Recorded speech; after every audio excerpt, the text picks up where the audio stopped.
What made her think they would stop? With the continual presence of his wife and the other servants in the house, though, Rebecca had fooled herself, hoping that she would be safe. Safe, at least, until her plea to Mrs. Stockdale was answered. In her letter she had begged her old schoolmistress to begin searching out a new position for her. But even with the new mail coach going directly to Oxford, Mrs. Stockdale may not have received the letter yet. "You should be going to him now." The young woman willed herself to look up at the butler. "I cannot. I think I'll just remain in my room until Lady Hartington returns." The man's perpetual frown only deepened. "Sir Charles will not be pleased. He is master of this house. If you know what's best, you'll do as he bids." "I was engaged by Lady Hartington to tutor his children. The children are all abed. My work is finished for the day." "If you don't go down to the library, Sir Charles will surely come up for you. He is not one to be disobeyed, and in the years I've served this family, I must tell you, I have several times witnessed his temper." He didn't have to finish the words. The warning was clear. The taste of bile was burning in her throat. Rebecca placed a hand against the wall to steady herself. It took a moment for her to find her voice and to gather her strength.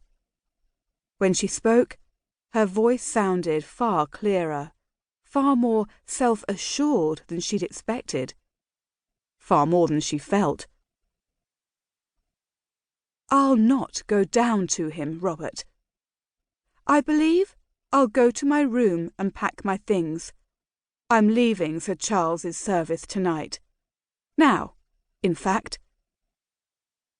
There was a momentary look of disbelief in the butler's face.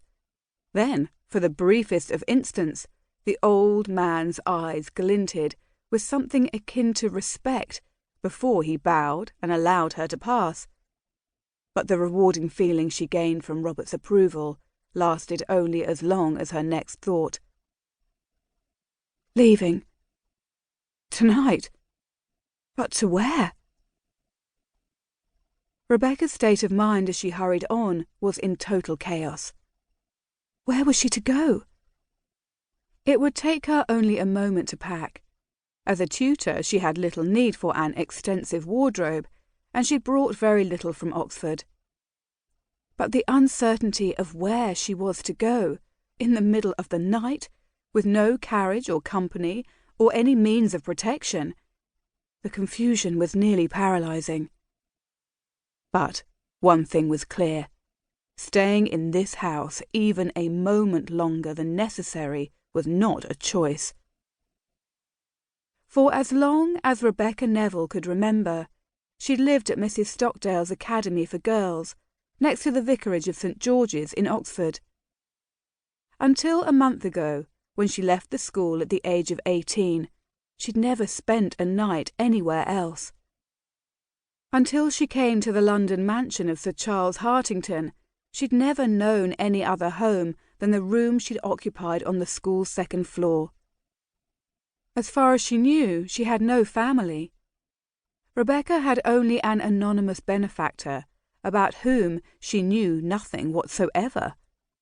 All Mrs. Stockdale would ever say, all she was allowed to say, was that funds for Rebecca's education and upkeep came twice a year from a law firm in London. Growing up, she'd always envisioned London to be filled with kind and generous benefactors. Rebecca took her cloak off the peg on the wall. Despite the warmth of the summer night, she wrapped it tightly around her. Opening up her small purse, she quickly counted the money.